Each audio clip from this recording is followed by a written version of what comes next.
우리 방산업계의 대표 효자 상품 중 하나인 K9 자주포. 이 K9이 최근 미군의 최신 포탄인 XM115와의 호환성 시험을 통과해 세계 방산업계의 주목을 받고 있습니다. 포탄 6발을 쏘는데 단 44초도 안 걸리는 경이적인 발사 속도의 53km라는 긴 사거리까지. 안 그래도 잘 팔리던 K9에 대한 바이어들의 문의가 쇄도하고 있는데요.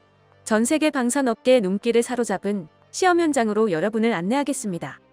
지난 9월 미국 애리조나주 유마미 육군 성능평가 시험장에서 K9A1과 K10 탄약 운반 장갑차의 호환성 시험을 겸한 시연회가 열렸는데요. 이번 시험은 최근 하나디펜스가 미 육군 전투능력개발사령부 군비센터와 체결한 공동 연구개발 협정에 따른 것으로 K9 및 K10이 미군 군수품과 호환성이 있는지 확인하기 위해 마련되었습니다. 미 육군은 차륜형 자주포 성능 평가를 통과한 업체를 대상으로 내년 1분기 시스템 공급을 받을 계획이기에 아주 중요한 시험이었지요. 이날 시험은 K10에 의한 미국산 포탄 자동 재공급과 포탄 사격 후 진지 이동, 급속 사격, 발사 속도가 얼마나 빠른지 등을 체크하는 식으로 구성되었습니다. 시험에는 미군에서 기존에 많이 사용해온 포탄인 M795는 물론 최근 개발된 XM113 포탄도 사용돼 눈길을 끌었는데요. 특히 훈련 마지막을 XM113 발사로 장식할 예정이었기에 많은 관심을 모았습니다. K9이 XM113 포탄을 발사하는 것에 방산업계가 주목한 것은 이 포탄이 향후 미군의 야포에 사용될 예정이기 때문인데요. 올해부터 생산된 XM113은 미 육군의 신형 155mm 야포탄으로 로켓을 이용해 추진하는 로켓보조탄, 즉 흔히들 말하는 랩탄이라 사거리가 40km 이상으로 미군의 최신 자주포인 M1299에서 발사 시에는 70km까지도 날아갑니다. 또한 정밀유도 키트가 탑재돼 있어 랩탄의 단점 중 하나인 다소 떨어지는 정확도도 개선되었는데요. 이번 시험은 그 XM113을 미국산 병기가 아닌 해외 병기로 시험한 첫 사례라 의미가 컸습니다. 그렇다면 시험 결과는 어떻게 되었을까요? 모두가 기대한 대로 대성공이었습니다. 우선 K10을 통한 포탄 자동 재공급은 미국산 포탄을 대상으로도 이상 없이 작동돼 포탄은 모두 K9에 정상적으로 탑재되었고요. 그 뒤 K9은 목표 지점으로 이동해 우리가 아는 것처럼 포탄을 발사 후 유유히 다음 지점으로 이동했습니다. 그러면서 중간에 잠시 급정차 후 360도 회전을 하는 등 기동성을 과시한 뒤 급속 사격 능력을 테스트했는데요. 첫 탄 발사 후 8.27초 만에 다음 탄을 발사했고 두 번째 탄 발사 뒤 세 번째 탄 발사까지는 10초도 걸리지 않았으며 네 번째 탄과 다섯 번째 탄도 발사 간 간격이 10초가 되지 않았습니다. 마지막 여섯 번째 탄의 경우 발사까지 7초 정도밖에 걸리지 않는 아주 빠른 속도를 자랑했는데요. 탄 6개를 발사하는데 총합 43.29초밖에 소요되지 않는 경이적인 발사 속도를 미군과 방산업계 관계자들 앞에서 뽐낼 수 있었습니다. 이는 탄약 공급이 제때 이루어지기만 한다면 3분 동안 최대 24발의 포탄을 쏠 수 있다는 의미다. K9 몇 대만 있어도 목표 지점을 불바다로 만들기에는 충분하다는 거지요. K9 포탑을 기반으로 한 폴란드의 크라프 등이 왜 우크라이나에서 러시아군에게 공포의 대상이 되었는지는 이러한 시험 결과만 봐도 알 수 있습니다. 마지막에는 모두가 기다리던 역사상 최초의 비미국산 병기에 의한 XM113 발사 시험이 진행되었는데요. 애리조나의 맑고 푸른 하늘을 향해 발사된 XM113은 하늘 위로 솟아오르다 꽁무니에서 불꽃을 뿜어내 포물선을 그리며 다시 하늘 높이 날아 136초 동안 비행한 끝에 발사 지점에서 53.009km 지점에 떨어졌습니다. 기존 미군 야포에서 XM113 발사 시 사거리가 40km라는 걸 생각하면 그것보다 13km를 멀리 날아간 거니 상당한 성과라고 볼 수 있지요. 존 켈리 하나디펜스 USA 사장은 이번 시연은 K9 시스템의 확장된 사거리와 사격 및 기동성, 높은 발사율 외에도 K9과 K10 차량의 미국 군수 및 시스템과의 완전한 상호 운용성을 보여줬다며 공동 연구개발 협정 목표를 모두 성공적으로 충족시켰다고 평했습니다. 이러한 켈리 사장의 평가가 자화자찬이 아닌 시험을 본 모두의 공통적인 의견임을 유튜브에 공개된 시험 영상 댓글들을 보면 알 수 있는데요.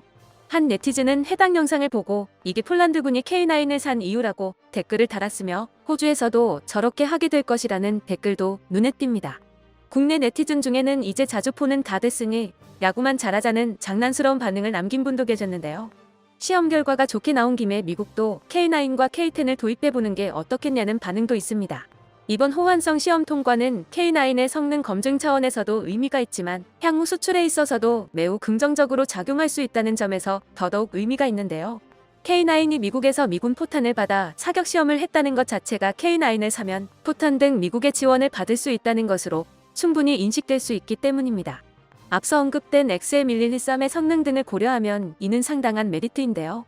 그러한 물자들을 받을 시 최적의 성능을 발휘할 수 있는 병기 또한 필요하다는 것까지 생각한다면 나토 등 친서방권 국가들이 K9을 사려고 할 이유는 더 많아질 겁니다.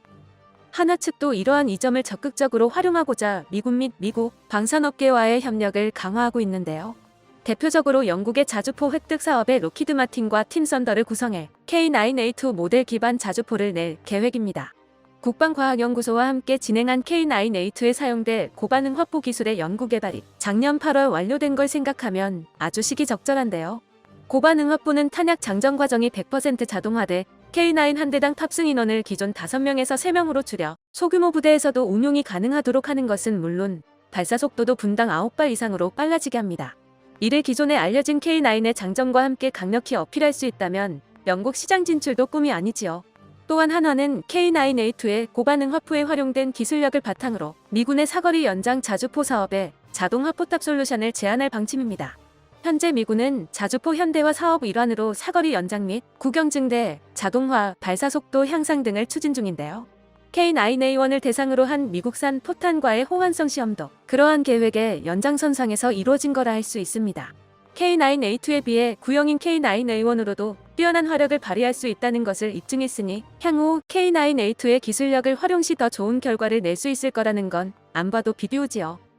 한편 K9이 세계 각국에 수출됨에 따라 한화는 K9을 도입해 운용하고 있는 국가들과 함께 올해 K9 유저 클럽을 발족했습니다.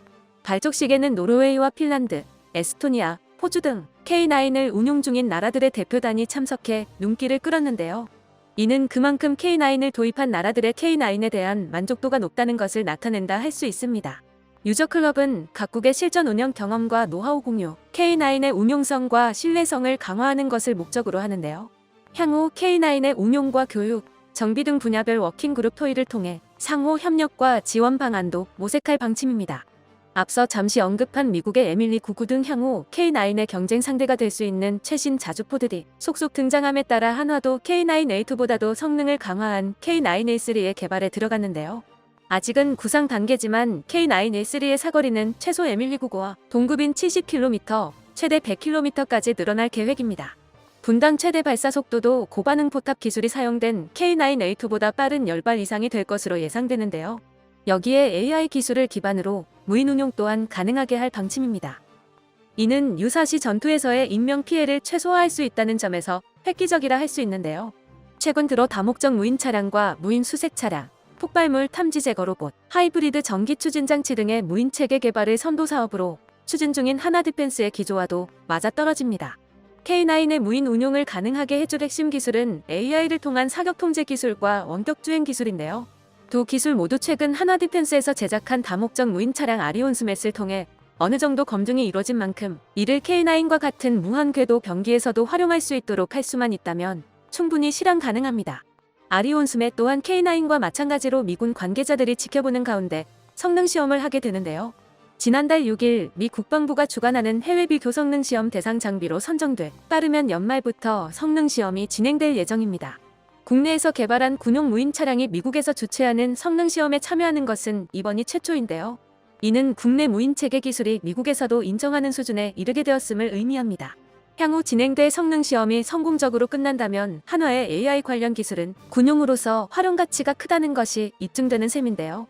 이를 향후 K9에 적용하게 된다면 세계 방산업계의 각광을 받게 될 것은 두말하면 잔소리일 겁니다. 아리온 스맷의 최대 통신거리가 현재 기준 1.1km임을 고려하면 이를 대폭 개선할 시 향후 K9 운용에 있어서도 진가를 발휘하게 될 것으로 예상되는데요. 안 그래도 수십 킬로미터 밖에서 적을 타격할 수 있는 게 자주포의 무서운 점인데 자주포보다 최소 몇 킬로미터는 더 떨어진 곳에서 원격 조종이 가능해진다면 아군 인명피해 우려 없이 원거리에서 적진을 초토화한다는 유사일에 모든 군사 조직들이 꿔왔던 꿈이 현실화되는 겁니다. K9A3의 사거리가 우리의 희망대로 100km에까지 달하게 된다면 이러한 장점과 시너지를 일으켜 사상 최강의 원거리 공격 용병기가 탄생하는 것도 충분히 가능해지지요. 이러한 꿈을 현실로 만들기 위해서는 우선 K9A2의 성공은 필수. K9A2 기반 자주포가 도전하게 될 영국의 자주포 획득 사업은 2025년에 결과가 나올 예정인데요. 여기에서 K9A2가 합격표를 받는다면 K9의 앞길도 지금까지와 같은 탄탄대로가 될 겁니다. 끝까지 시청해주셔서 감사합니다. 도움이 되셨다면 좋아요를, 다른 이야기도 궁금하시면 구독을 눌러주세요.